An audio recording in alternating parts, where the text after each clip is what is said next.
బ్రహ్మర్షి పితామహ పత్రిజీ గారి దివ్య ఆశీస్సులతో ధ్యానం గురించి మనం కొంచెం తెలుసుకుందామండి. ధ్యానం సర్వరోగ నివారిణి, సత్యజ్ఞాన ప్రసాదిని, సకల భోగకారిణి. ధ్యానం అంటే మన మనస్సుని శూన్యం చేసుకోవాలి. ఎవరూ చేయలేని పని ఈ ధ్యానం చేస్తుంది. సృష్టిలో మనమున్నాం, మనలో సృష్టి ఉంది. అలాగే మనకి ఎన్నో నేర్చుకుంటూ ఉంటాం ఈ సాధన ద్వారా. ధ్యానం మనకి సహనాన్ని ఎంతో నేర్పిస్తుంది. సహనమే కదా మనకి ప్రగతి. సహనం అన్నది ఒకానొక గొప్ప ప్రగతి సూత్రం. సహనం అంటే ఎంత కష్టమైనా శాంతంగా భరించడం. సహనం అంటే ఎంత అయిష్టం అయినా శాంతంగా భరించడం. కర్మ సిద్ధాంతం తెలుసుకున్న వాళ్లకు సహనం సహజంగానే అబ్బుతుంది.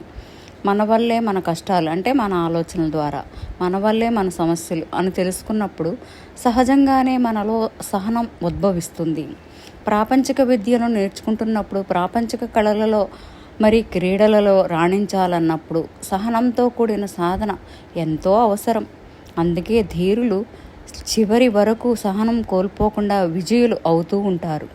ఆధ్యాత్మికంగా కూడా ధ్యాన సాధన చేయాలంటే మరి ఎంతో సహనం అవసరం.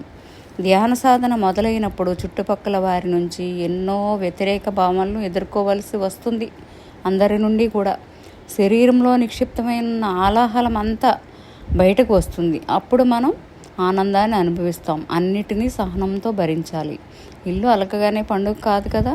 అందుకే సాధనలో మనకి ఏమొచ్చినా సరే అన్నిటినీ తట్టుకుని, అన్నిటినీ చూస్తూ సహనంగా మనం ధ్యాన సాధనలో నిరంతరంగా ఉండడమే. మన ఆత్మ పురోగతికి మనమే సహకారం చేసుకోవాలి. థ్యాంక్ యూ అండి.